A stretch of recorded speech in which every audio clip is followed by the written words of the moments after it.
Hello. Welcome back. Thanks for joining me. In this lesson, I'm going to go through and just show you how I made this little loop here. We're going to kick in a bass. We'll listen to it first and I'll get straight into it. So here it is here.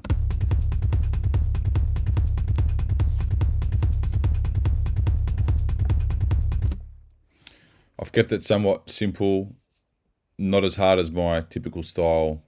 I wanted to keep it a bit more user-friendly to the masses, say, because I understand that everyone's just going to like my harder, more aggressive style. So I've been using Subcraft by UJAM. It's a drum machine, bass machine, whatever you want to call it. It's a VST, so I've set everything up in MIDI. I had some perk loops in there just to fill it out, which was just some audio loops. But if we take that out, just the kick and bass, here we are. So at 145 BPM, I've kept it just nice and light and warm, a bit more appealing to probably more people. So let's check it out. I've got a kick group, which is just a transient layer and the main kick itself. In the lows, I've just drawn an offbeat pattern and I've laid it twice just to fill it up a little bit. It's very generic, 4/4 kick. You'll see the offbeats here. It's just a bit of a gallop, right? Almost, I mean, if you had one more note there, it'd be like a side bass. So, UJAM Subcraft, here we go. This is it here. Let me shrink this. I like it. It's pretty cool. I've been using it probably the last week. I was mucking around with it just for a couple sessions, and then I actually did use it, one of the kicks in a track. So I'm glad that sort of worked out. So interface is really cool. It's pretty straightforward, right? You got a whole bunch of presets that categorize into introduction, dark, beefy, rough, dirty, experimental. And I'll play it in a second, but you'll see here you got kick, effect, and bass. When you go through the presets, obviously it changes all the parameters. And then this little purple button, generate new sounds, like a random button of this algorithm here. And I'll go through it, but if I move around this while the samples are triggering, it's going to change the settings. So it's a bit similar to the interface of Beat Surfing Random, the one that I showed you, where you can drag the cursor around. It's going to sort of change all the parameters live. So that's pretty cool. This kick module here, it's got different settings here when you click on it, or you can just click the arrow. Same with the effect. It's got a handful of effects here. Mid-range band, filtered, some distortion, saturation, lo-fi, and same here. These here for the kick module, I'm pretty sure they emphasize different transient and punches of the kick. And these are essentially what I'm assuming are like the dry, wet amounts of each of those. Down here, you'll have your notes and your keyboard. I haven't played with this too much, but there's different loop presets you can choose. Then you've got some further parameters here for phrasing, micro timing, swing, and stuff like that. I won't go too deep into it, but I'll show you there. So in this main kick, it's actually quite warm. And when I'm layering kicks or working on my kick, I generally would like to start with just a nice, warm, hard kick, because I then want the room to layer it, manipulate it, distort it, whatever I want to do, and process it my way. So I would generally normally start with something that is quite warm like that to get to my final end result. The transient layer, I've just slightly processed, just got a little bit of amp on there, and I've just rolled off the low end. And again, you can hear it's a bit more aggressive, which is coming from the amp. But even if I turn the amp off, it's just a cleaner sound. In the low bass here, the first one, pretty generic, right? It's just a kick. Pretty sure I filtered that. Yes, I did. Bit of reverb, gives you the offbeat gallop. And then the layered one has a bit more high end in it. So this video, I wanted to just keep it simple. Generic 4/4 kick, very common pattern for an offbeat bass or a rumble. You know, using reverb and delay, it's pretty generic, but it's more so to showcase the simplicity of Subcraft and how useful I found it. So altogether, Yeah, then if you start producing and adding more things, you can get somewhat full. Now, I haven't EQ'd everything and made room for stuff and sidechained. I'm just showing you out of the box what you can get out of it. And that didn't take me too long, to be honest. Now, if I set up another layer, you can add some further textures to it. So let's take this channel and I'll isolate it. So let's bring it back up in volume. So I'll more so now show the plugin itself. And I love the interface of it. It's actually looks pretty cool, but it's really easy to use. So I'll just mono the kick out. I'll take the EQ off. This is more so a demo of what sounds you can get out of it. So just in a full demonstration, if we go back to introduction, it opens up on Captain Universal, this plugin, this preset. So straight away, as I was saying earlier, it's something I would use warm, and then I'd just mangle it to my thing. Now you see here the kick module, the dry wet. I'm pretty sure in the manual I was saying it emphasizes different transient and bodies. So then you can change through these presets, which is good. It's got some effects in here.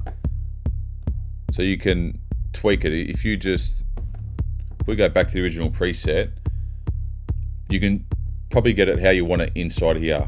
Obviously not with EQ. If you want to EQ your stuff, you'd probably do that separate. But in terms of the sound of it, you can really go through these. So you hear the bass notes sort of the same, but then the transient and the punch is going to be emphasized. Now, this algorithm here, you can drag it around and it's going to give you different bass tones, and they call it terrains.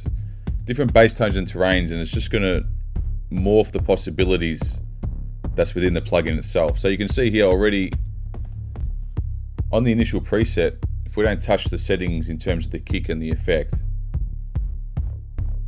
even within this algorithm here, we can maybe find something better that we like.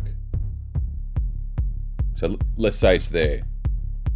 Then we can, and to be honest, my favorite out of these effects is the high-end enhancer. I like having that air in my kicks, but also this distortion can be good. So that's dry now, wet. And you can cycle through. So then you can find that pinch point between sort of where you like the kick transient emphasis, or the body, the punch, whatever you want to call it. And then, not that you have to, but if you want to affect it, you can. So I like the high end. So let's say it was there, I would then, you can tweak it within here. Now you can lock the algorithm as well. Why didn't that lock? Maybe I read that wrong. But the good thing is, and I love random, is this generate button tweaks the algorithm and then also changes the effect in the kick position. So within the one preset, Captain Universal, you're going to have limitless possibilities, as you can hear. It's also changing the loop. I'm not too sure how this works. I haven't gone that far in. You can then obviously go back, undo the generation, which is handy in case you stuff up. You can A/B it. Oh, that's pretty cool. And then this here I saw, where is it? Yep. You can click on this and it's like an ADSR really, but you can further manipulate. You got a bass volume setting, you can use that like an EQ, same as the tone. Length, decay. And to get out of that, you just hit X and go back. And you can auto-generate. But then again, look, we've got all these presets. Dark and beefy. I'll just scroll through some there so you can get a feel for it. And don't forget, this is MIDI, right? So I'm obviously, I'm at a C note as well, right? So we can obviously go lower. higher as per your taste, or you can really, you know, try and get something melodic out of it. Then rough and dirty is a bit more aggressive naturally, but again, once you're in one preset, between the random generation and the effects you've got on board, you can get it where you want it. And to be honest, I'll leave that for the end. But you know, high-end enhancer, I like that sort of style. See, now if I was in a good pocket like this, I'd refine maybe the kick module. That was nice. I'd remember where the cursor started, and I'd just sort of see if there's something better I can get in the middle. Because if I hit generate, I'm going to lose the kick and effect parameters, right? Anyway, you get the point. So that's inside. In the context of, you know, I'll put that back in here. Let's shrink that. Now, that's just trying to use it as a kick, right? Just in 4/4. You can obviously use it to get a lot of different sounds. Be great for rumbles and offbeats, and if I quickly dive into that, you can see by the patterns here, that's pretty standard, right? And then same here. Now, between just rolling off some high end and getting the right sound in here, you know, then you got your delay, you got your reverb, and for the further EQing, you can really get rumbles. You can get anything really. So even if you added the extra note.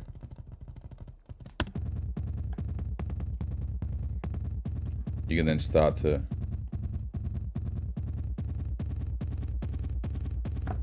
I like something like that.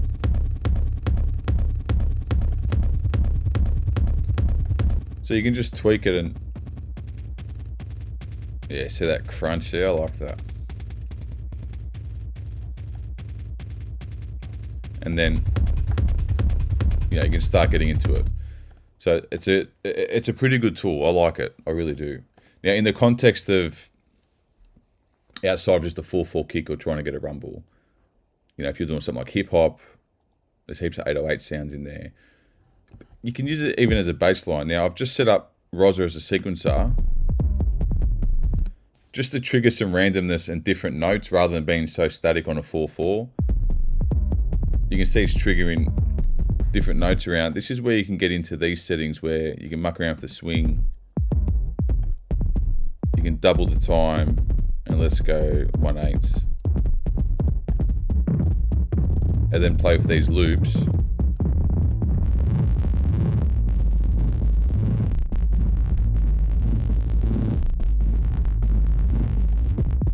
You know, hit auto generate once you've sort of got those weirder settings dialed in.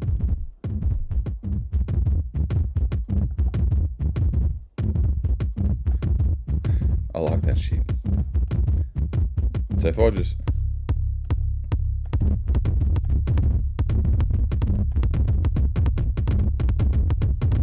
it's gonna sound a bit weird because it's not really 4/4, but I like that. So you can see, and that's just this one preset. You can swing it, double time it. Let's go more frantic.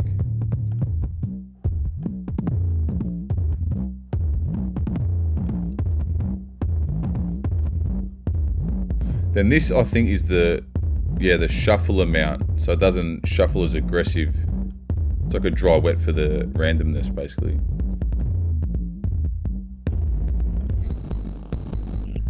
So you get some pretty cool stuff out of it.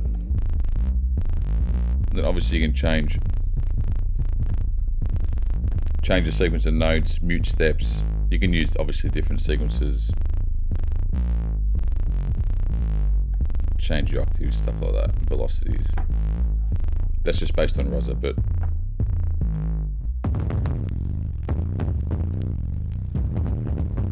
see, me personally now, if I got to a position like this, I'd resample this or freeze it to get that loop, and then try use the waveform with a kick.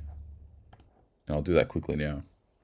That's just my personal taste really, but oh no. Live. Joking. Absolutely joking. I'm not going to edit that either. The joys. Oh, it's almost done. So we'll see how this goes. But right there at the end, I'd freeze that to audio. I would then, because I've got the waveform as an audio sample, throw that on top of my kick or a different kick, whatever I'm doing, and then try to just basically see how I can control it with the fades, see how I can maybe sidechain it to my main kick, use it as a rumble. But once I get to that point, I might even be using it as a transient layer, an offbeat layer. It really depends where I take it. Because I've got the audio as a sample, I'll then start processing it even further. Come on. Fucking disaster. By the time this loads, I'm not even going to bother. I'm going to keep going from here and wrap it up. So my summary is I like it. I use it. There we go. That's good. And basically, from a kick VST standpoint, I only really have or use the Punchbox D16 group and the Rob Pappen Kick BD, I think it is. So this is actually a new kick plugin. I know it's a bass tone or 808, whatever you want to call it, but it's actually the latest kick plugin I've actually invested in since Punchbox and stuff way back when. And I like it. This can do what other plugins can do. I understand that. But for me, I know it's not what it looks like, but I like that. That contributes to me because if I find it easy to use and I like looking at it, it helps with my workflow, that means something to me. So I like how it looks. It's easy to use. Quickly you can pull something from it that you like to get in a good pocket, and then you can further take your time to, graft it, sculpt it, get it to something you'd actually use in a track, right? So I recommend it. Also though, for bass lines and stuff, the rumbles, the offbeat basses, I've been using it with the sequencer to get some randomness and movement within it. And then as I was about to show you, I'd be freezing it, get the audio sample and tweaking that. So yeah, I like it. I really do. It's the first plugin that I've bought from UJAM. I hadn't heard of them before, and I like it. I really do. I might check out some of their other stuff, not just yet, but yeah, hope that was helpful. Let me know if you're using it. Let me know if you like it. I've got a link below. It's currently on sale, 40% off. It's an affiliate link. It will help the channel. If you like it, check it out. Let me know what you think. Thank you very much.